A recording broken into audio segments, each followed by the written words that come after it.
Do you have a cold intro for this one at all? No, not really. I did the last one too. Oh, wow. I did like 3 in a row. Now you're going to be like, oh, I don't really have one, so now I'm going to push it on you. That's fantastic. What happens when the Backseat Critics takes on a Ghostbusters wannabe? We could do that. You are now listening to the Backseat Critics, the movie review podcast.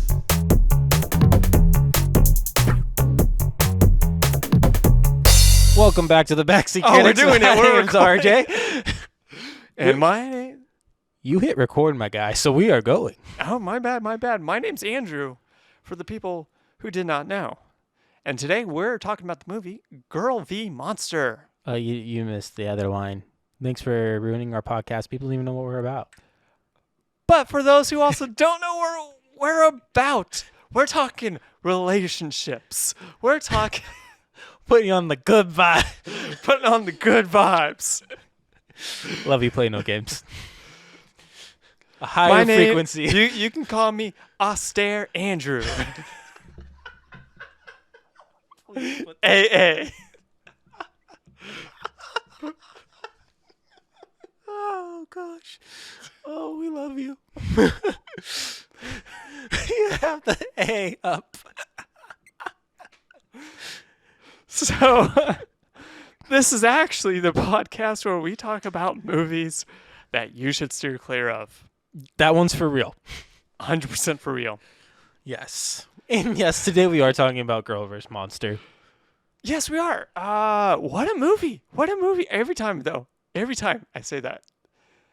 Yes, you do. I legitimately liked this movie. You know, we were talking about merchandise before this. That's the sticker. Or the shirt. What a movie. Or whatever. Yeah, what a movie. It's got to have like glasses or something. Yeah, it does. Yeah. But, yeah, no, I actually really enjoyed this movie. I did. I did too. Especially compared to like a lot of the other stuff that we've seen. Yes, I was a little worried in the beginning. Yes. When you see the love interest. I thought this was going to go full musical, but every single song, except for the one at the end, they cut out within like 30 seconds. What I thought was great about it too is that it wasn't like, let's just pop a song in here, let's pop a song in there. There was actually like, yeah, this is where a song should be. Yeah. But then they don't stick there for the musical, which I actually appreciated. No, I'm not a huge fan of musicals. Sorry, Ken, you were taken. Sorry. Not sorry. Baby, I'm sorry. Not sorry. Not sorry. Wow. That came up like... Big boy over there. Came straight from Tartarus. It burned. And now you got the vial in there. And, anyways. All right. Do you want to do a quick 2-minute summary of this movie? You want me to do it? I can do it. All right, you can go. All right, guys. Have you ever seen Ghostbusters? It's basically that, but Disney. Wow. Okay. So that was basically, yes, 100%. Mix in a little bit of fear aspect. Yeah. A little bit of like fear. It, without the whole like, oh, their weakness is you're standing up to them. It gives a high five to Freddy Krueger, actually. Nightmare on Elm Street. I missed that part.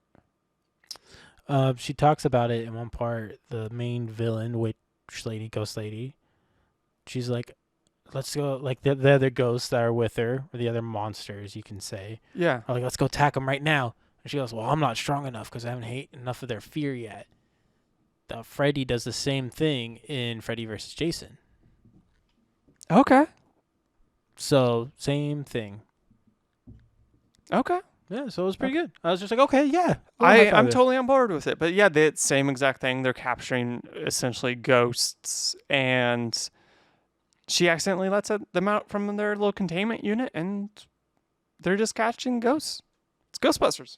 Well, except for duster jackets and welding masks. Welding masks. I could not figure that out. I love that the laboratory is just in the basement, and it looks like the basement from Home Alone. Like, what's clean about that? What's sanitary about that?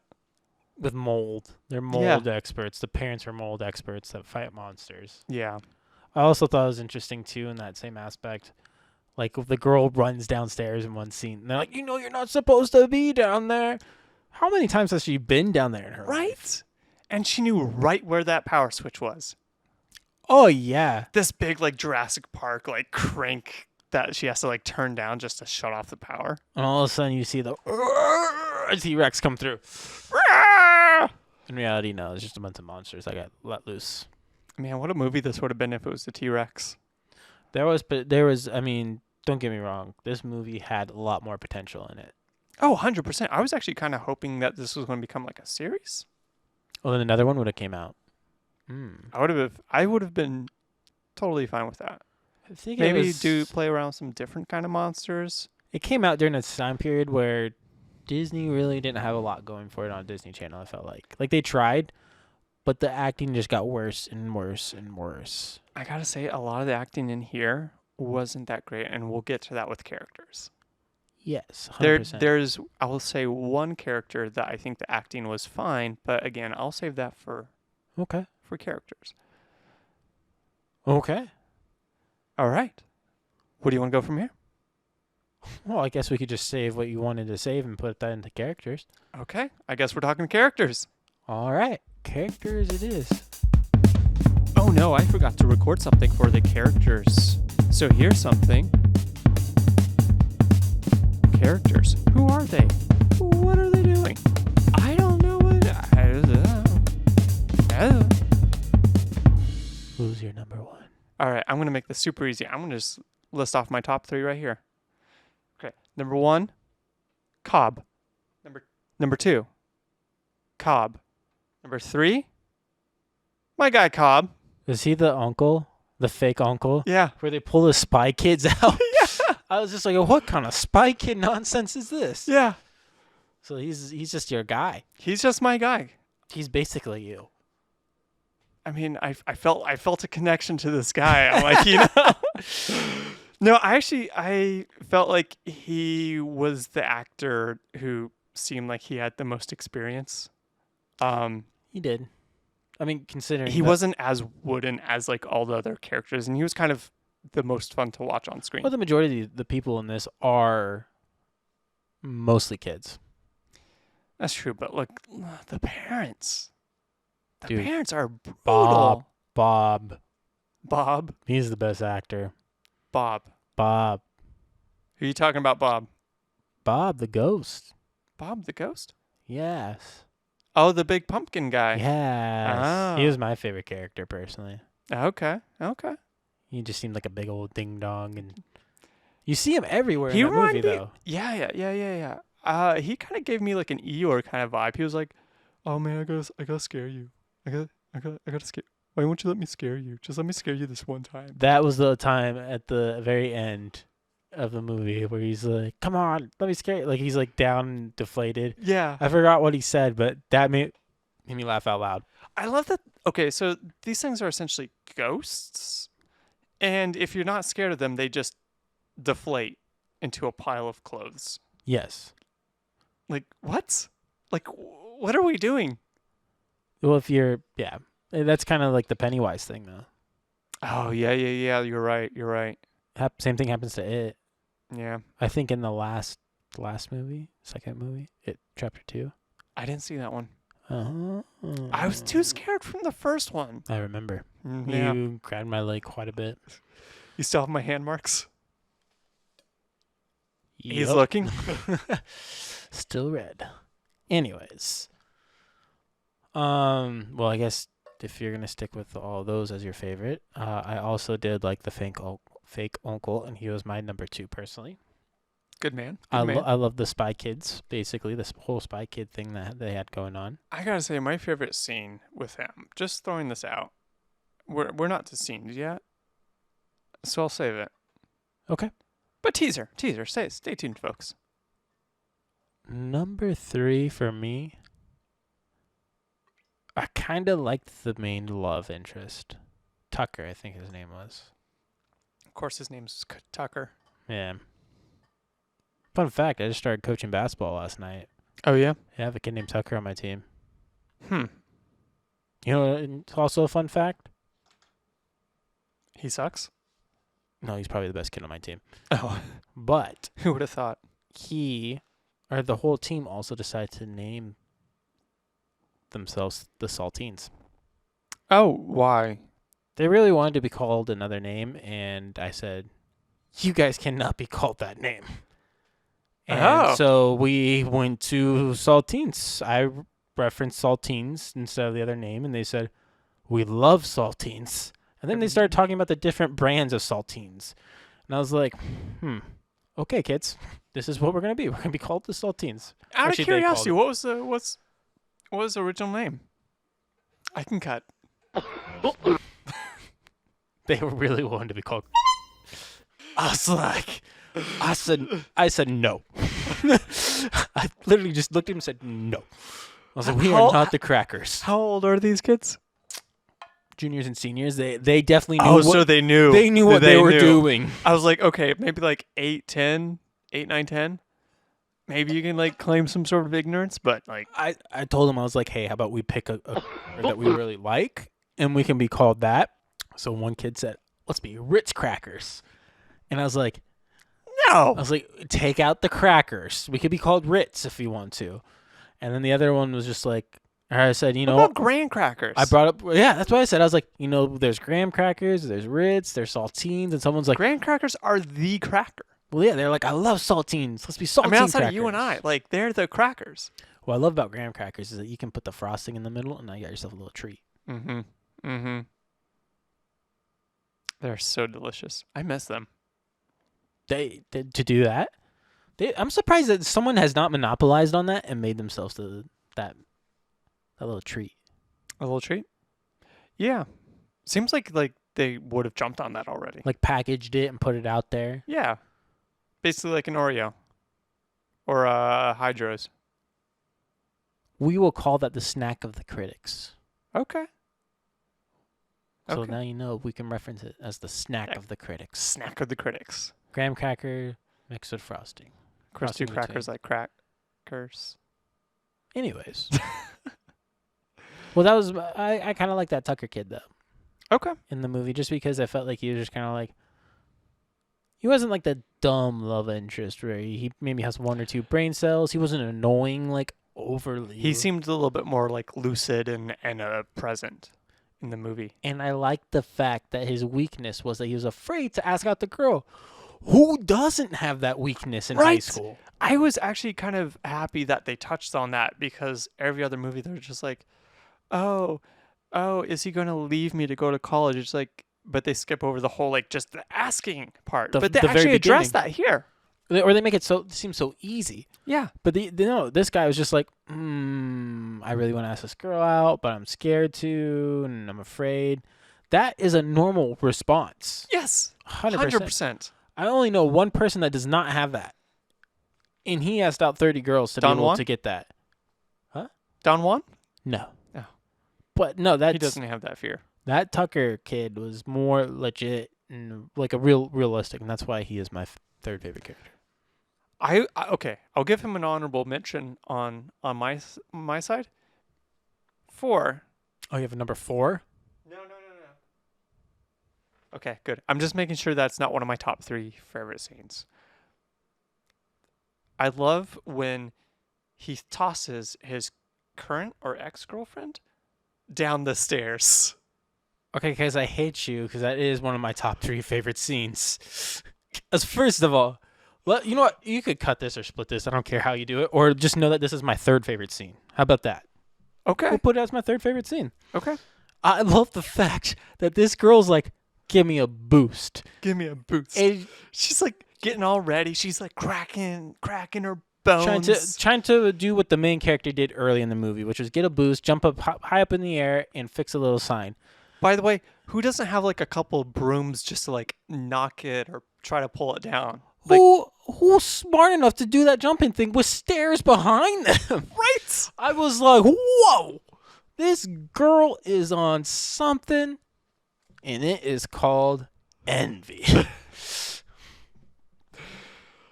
Yeah. She wanted Tucker's forehead. Yeah. And she went face first down those stairs. She got what she deserved from it. It was that was one of the scenes that actually made me laugh out loud. And speaking of scenes, we should probably go to scenes. We're off to talk about scenes. Where are we? What's happening? The magical What is going wizards on? of scenes. I'm so confused. Everything. All right, so scenes. Top 3. I guess I'll go first. My favorite scene is in the forest when the friend, I don't remember his name. There's 3 friends. There's 2 girls. One has a fear of like public speaking or something. The other girl's fearless, but has 15 years of fear thrust on her because she's a descendant of a monster hunter. And then there's just a guy. So they have basically they have the Lizzie McGuire tripod. Yeah. Shout out to Gordo. This guy didn't have much personality, in my opinion. So there's a point where he comes across, so that they're running through the woods, they're being chased. Yeah. They're being chased by some tree stump ants / maybe men. Fastest alive. And then he gets trapped by his little scarecrow guy. And Scarecrow goes like, "Rah!" And he's frozen. He's petrified. And he's just stuck there. And the girls find him, and they try getting Cobb out there. And just like that, Cobb is running through the forest with a wheelbarrow to haul the friend back on. And that whole scene was so ridiculous. I loved it.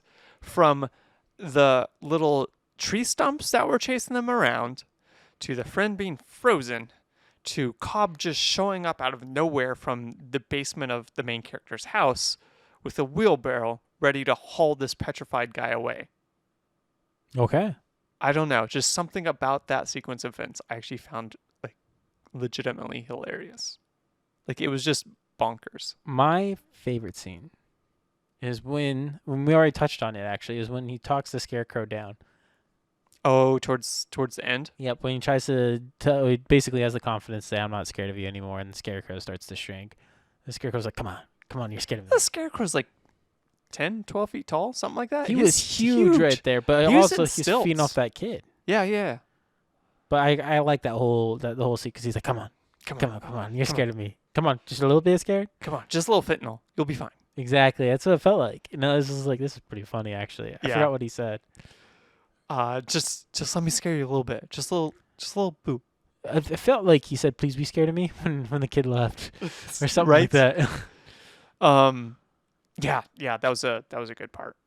My number two. My number 2. I'm gonna have to do some redoing here because I actually don't agree with what I wrote down here. Oh, so what do you got for number 2?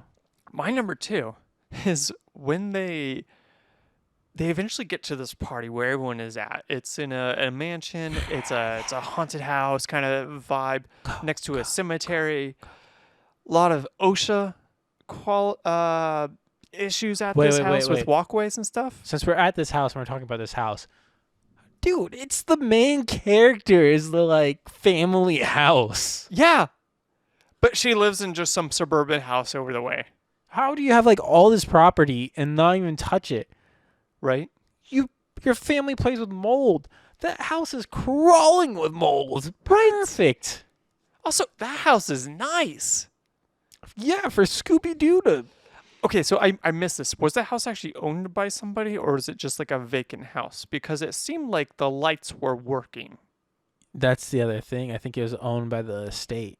It was owned by the state? Or something like that. I don't know if it actually was Like owned. it was a possessed house? Probably.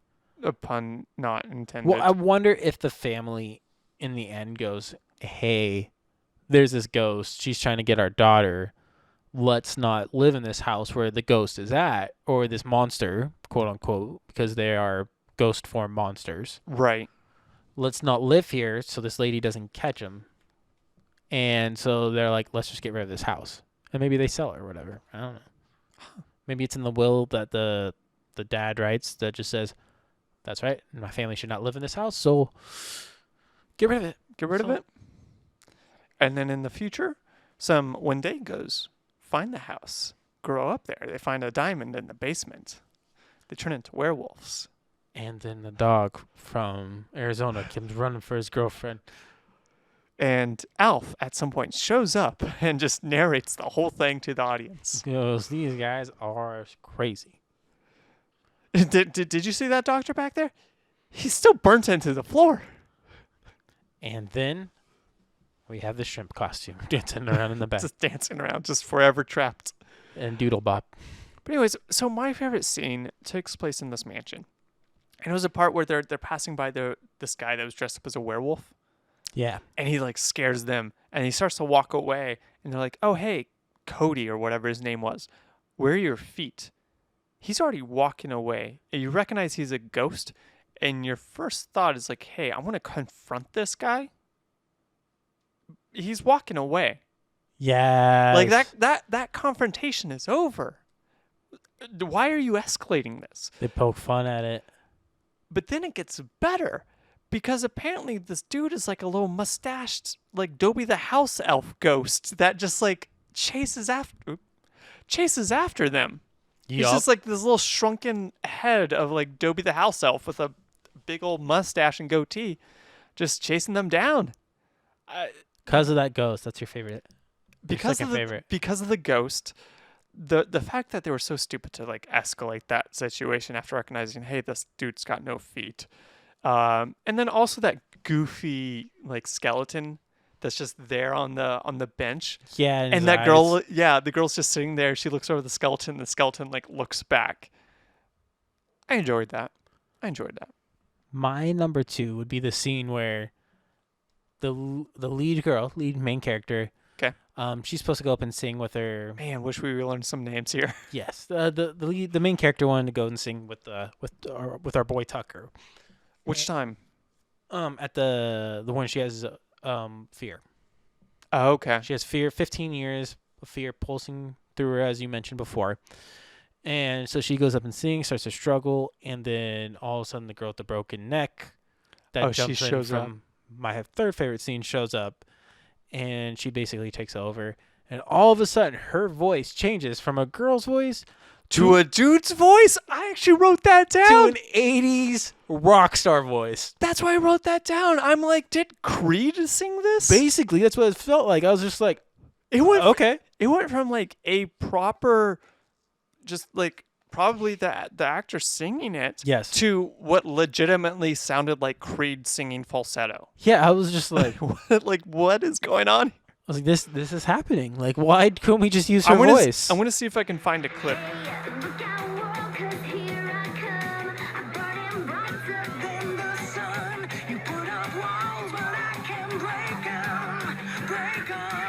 It's a weird transition. It's not subtle. It was what I loved about this scene too, is that this girl, obviously she is possessed right now by the main villain, the main ghost. Yeah. Monster lady that looks like the Queen of Hearts. She looks like Sigourney Weaver in Ghostbusters. Same hair, same outfit. Think about the Queen of Hearts, the live action one. The makeup. Yeah. She got the pale white face, the red lipstick, the red hair. Yeah, but she's like that. She also looks exactly like Sigourney Weaver, just in red. Ghostbusters. In red. But you can't see colors. It's okay. Yeah. So she has possessed the girl with the broken neck, and all of a sudden you could tell she is doing some stuff that I cringed a little bit, but she has like zero fear. She didn't care what anybody in that room thought. I wonder what people thought of her afterwards. After the ghost leaves her, she's probably like, what are you talking about? I didn't sing that. Like, she did this weird little split thing at the end. Right. And all of a sudden, Creed's just like, Arr! Okay. So this has actually been bugging me, and I want to go on kind of an off-topic rant right now. Okay. So the main character girl, she, at the beginning of the movie, they established she doesn't feel fear.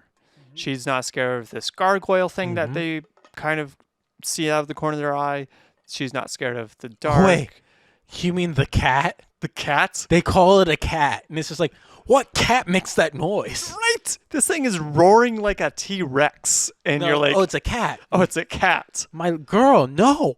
I've got a cat. And if my cat made that sound, that cat is gone. That cat's being punted. I'm sorry. We probably shouldn't have said that. I do not post that, actually. We should probably cut that.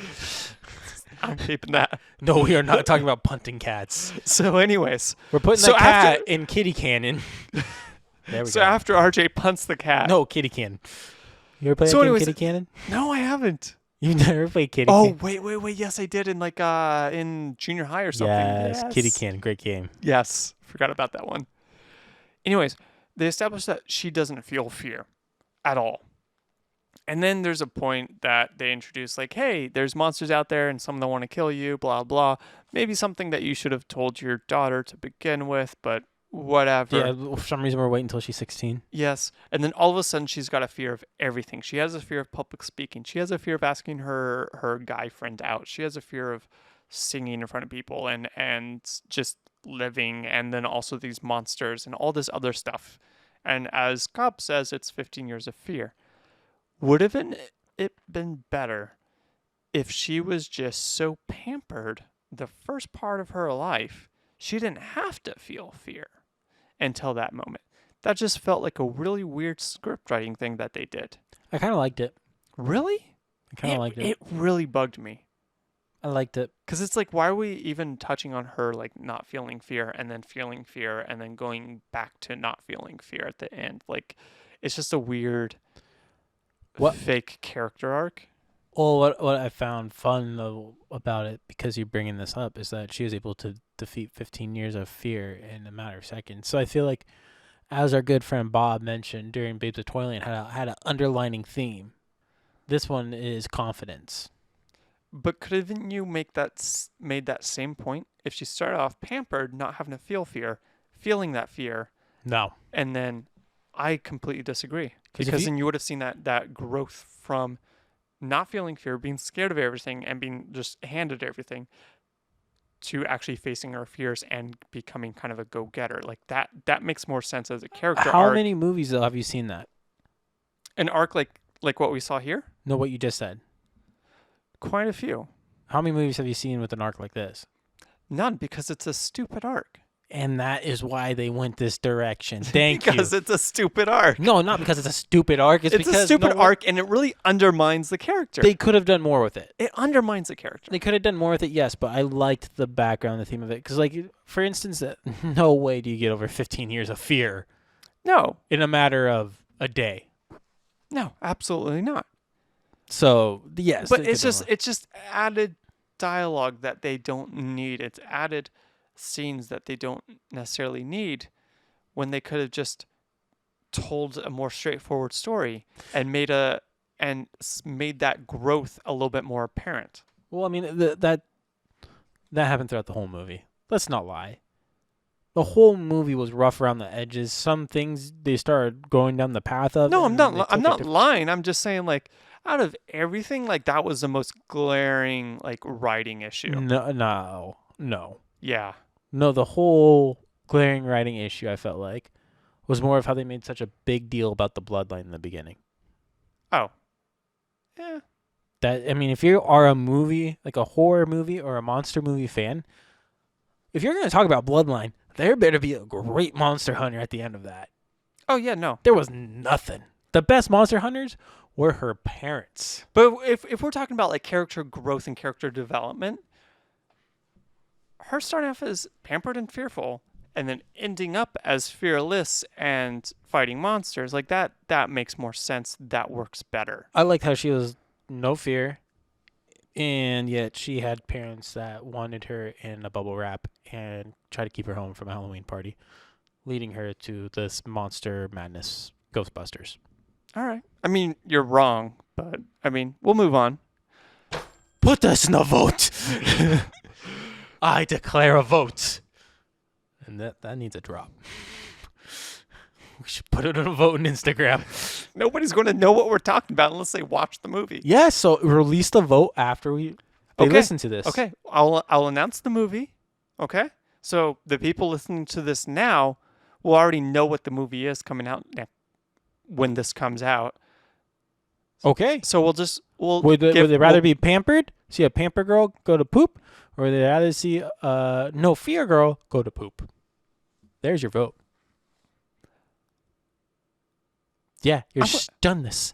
You're stunned because we've never had a vote declared on the Backseat Critics, and it just happened. It just happened because Was this our 20th episode?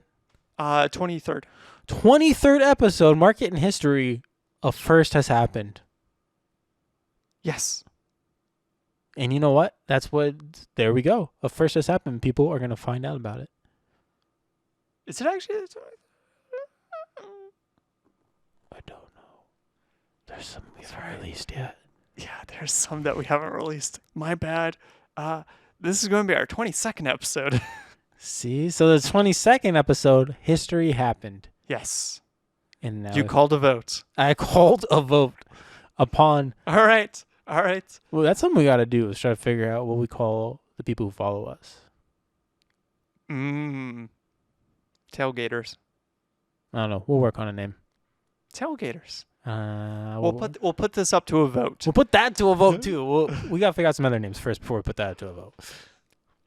Tailgaters. Caravanners. The Crities. The Crities?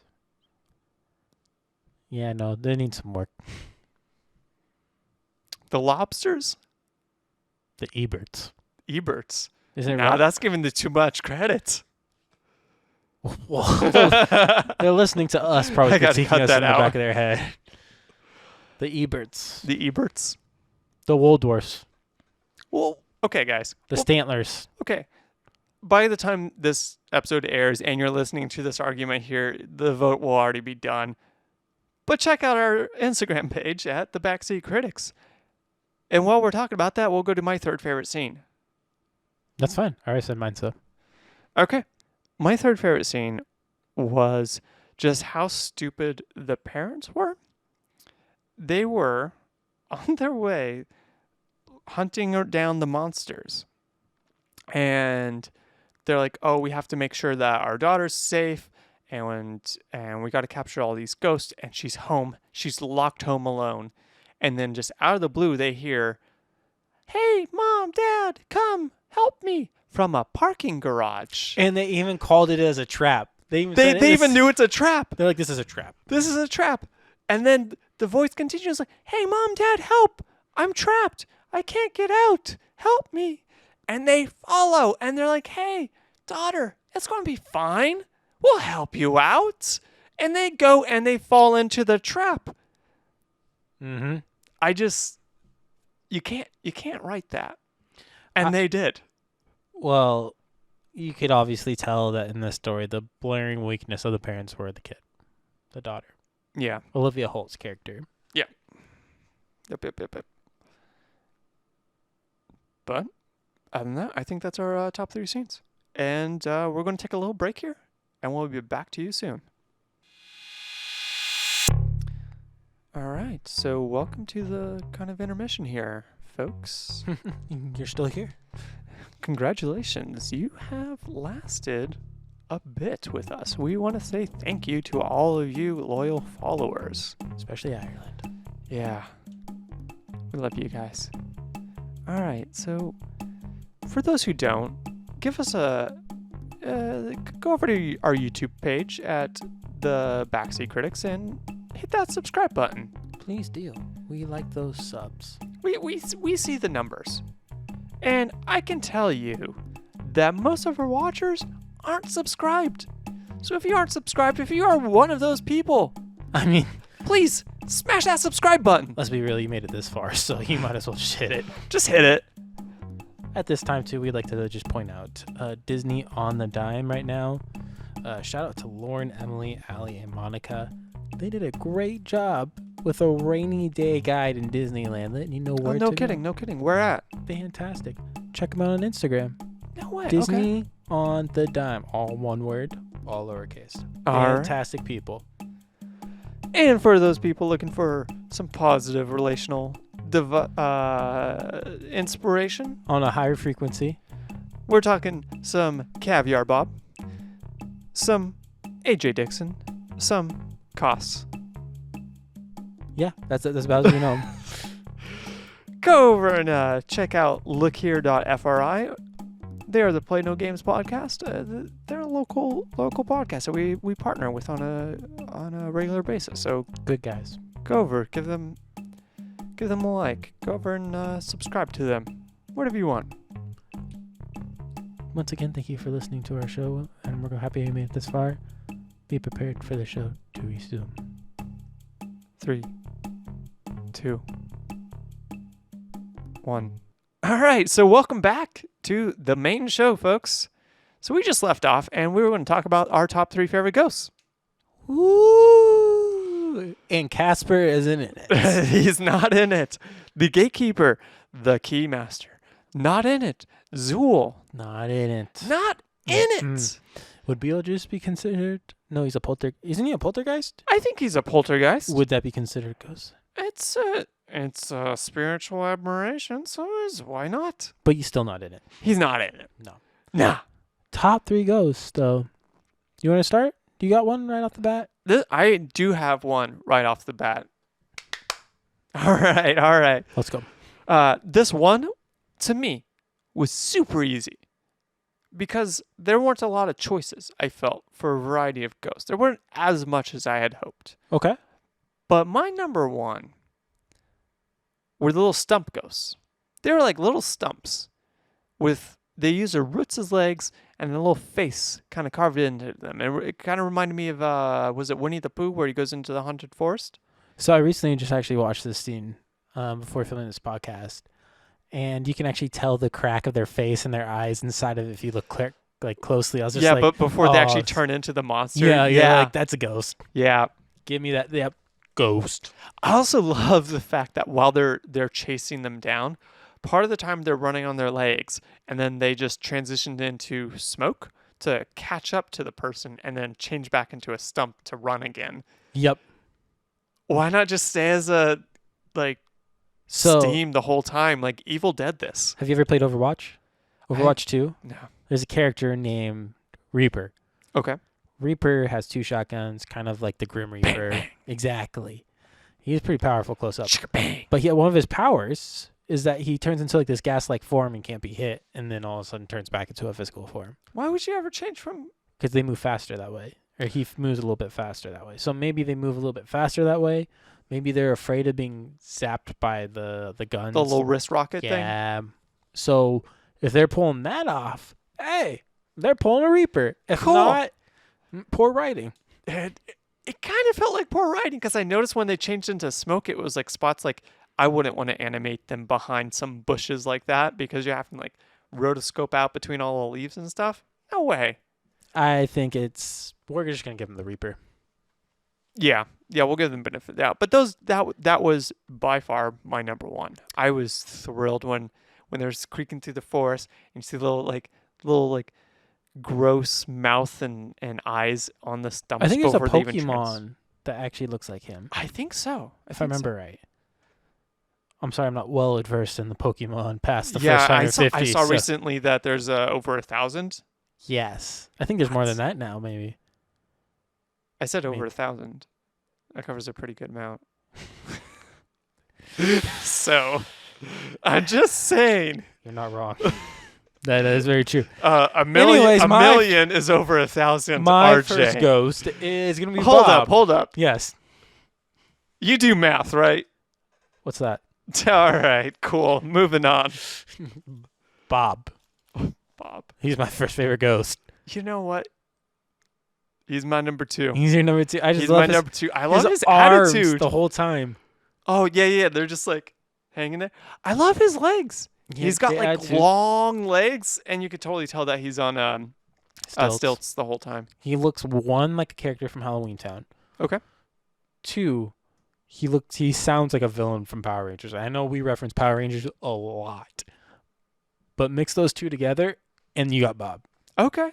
He reminded me a little bit of a cheap knockoff 90s version of, I forget the guy's name. It's like Wilson or something. Scary Stories to Tell in the Dark, the scarecrow in that. Okay. It reminded me, like, if that was made in the 90s, that's probably what it would look like. Oh, so you're talking about the scarecrows I can buy at Spirit Halloween. Yeah. Okay. Well, you've seen Scary Stories to Tell in the Dark? No. Guillermo del Toro? Oh, okay.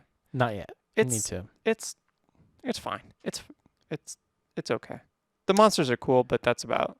I went a different direction, and bought another movie that came out during that time period, and that movie's awful. What movie was it? The Mortuary Collection. Okay. What is that about? It's about this guy who is works at a mortuary, Cool. and this girl comes to apply for the job. Okay. And so when she applies for the job, he tries to like scare her and that sort of thing and tell her sort of stories about these people and how they died. And it is just a very disturbing, and like I thought it was going to be kind of good. Like Is it just one of those that's like dry and disturbing and not really like fun scary? Yeah, it's not really fun scary. Like you see some people, yeah, it's just not good. But All right. I would say, I think actually it got a pretty good. Yeah, Like Rotten Tomatoes. It got 96% on Rotten Tomatoes. No kidding. If it were me, it would probably be like a 2%. Oof. Big difference, guys. It was not good. So please avoid that movie at all costs, I'd say. The scarecrow name from Stories to Tell in the Dark by Guillermo del Toro is Harold. Not Harold. Wilson. I know Harold. another good Harold. He lives in Disneyland. What? He's on the Matterhorn. There's another movie with a guy named Harold. They go to White Castle. Harold's also in the Guardians of the Galaxy Breakout. Never He's seen- on the ride. No kidding. Yeah. I don't know who Harold is. He's the abominable snowman, Matterhorn. Oh, that's him. Yeah, it's Harold. Okay. He's a little scary these days. Mm. That's okay. Makes me laugh. Fair enough. All right. All right. So number 2 for me 2 for you is the dog. is the dog. It's the dog. Oh, you got the dog. You know why it's the dog? I actually forgot about the dog. That dog is like when the mask in the movie The Mask, and the Yes! dog puts on the mask. I just like The same big thing. honking head. Actually, when that dog came down, the ghost of it, and came down and turned into a dog, Yeah. I was like, this is it. We got our main villain right here. Like, this is the bad one. That's how it should have been, right? That's what I thought. Like, because they're talking about all these other ghosts and stuff. I was like, this is it. We got it. And all of a sudden, it does the dog and gets captured. I was like, no! I was like, we're throwing the second best ghost in this movie. Actually, before that, we didn't even know Bob yet. So to me, I was screaming, we throwing the best ghost in this movie. No! You know, okay. So I'm going to stick with my original third pick. But in hindsight, I would agree with you, the dog. I completely forgot. Because The Mask. Yes. It's like The Mask. Great movie. Yes. All right, so my number 3. I'm going to go with my original pick for my number 3. Okay. Shrunken Head Dowie. Okay. I hear you out. You like the mustache. I like the mustache. I like the goofy face. The whole time it's just doing like with the face. I'm into that. I make that same face every single morning when I step on the Legos. Those stub sleeves there. Poor Stubbs. My number 3 ghost would be Wait, the floating clown thingy bobber. Yes. can you start that over? Because I'm going to have to edit, and you're laughing at the beginning of that. That's going to make it very harsh. My number 3 ghost My gosh, can you talk any more dryly? is the clown. Is it the clown? No, the clown that kind of floats. It's basically a projection of a clown on smoke or whatever you want to say. Oh, yeah. I It forgot. wasn't- But that was right at the beginning, right? When they first first get let out. I thought there was a clown released. maybe they may have showed it there, but they showed it again during when all the ghosts are let out upon this high school party inside the mansion Okay. or house, not mansion, probably house, House. and they were let They out. call it a mansion. That thing is actually pretty big, so I would say it is a mansion. Yeah. But they were let out, and they showed it was just one of the ghosts that were floating around, scaring them, and I just thought, that was a shout out to our boy Pennywise. Yes. There was a lot of shout outs or rip offs. We're not sure. Yeah, we will take shout outs though. We'll take shout outs. I feel like that Beetlejuice one was way too on the nose to not be a shout out. Yes. We'll take it, though. We'll take it. We're talking about our final thoughts. What?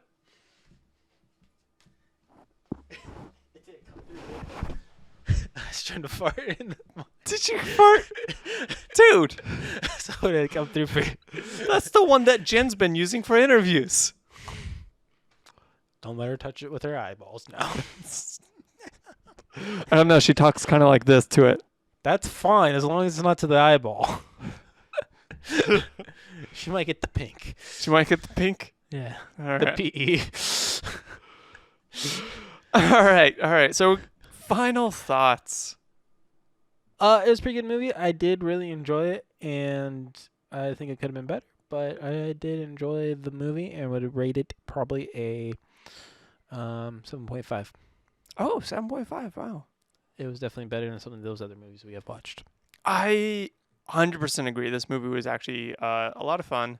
There was a couple problems with it here and there, but like overall, I had a lot of fun. Yeah, I'll give it. You know, what, I'm gonna up you. I'm gonna give it an 8. I know. They get a driver's license. No. Definitely go watch this movie if you have the time. It'd probably be a great movie for Halloween. Yes, absolutely. We're doing this way out of season. Definitely watch it. It's a ton of fun. And if you like this one, you might like some of our other episodes, such as Under Wraps. Yeah, take a journey to us on our first journey through a movie. Yes. As we terribly explain. Under Wraps. Under That was Wraps. our first recording? That was. I think that was our very first recording. Sorry, I'm just checking one thing here. If you want to see us, how we level up like Pokemon, go ahead and check us out when we are the little Caterpie. And now we have turned into our Metapod form. Our only skill is defensive curl. Harden. Oh, that We one have too. Harden. Or you might also like zombies, or the Hocus Pocus episodes that we also did. But yeah, be sure to check those out. We're on YouTube at the Backseat Critics, the movie review podcast. Hit subscribe when you see us there. And until next time, I'm Andrew. Yeah, you are. We're out of here. We out.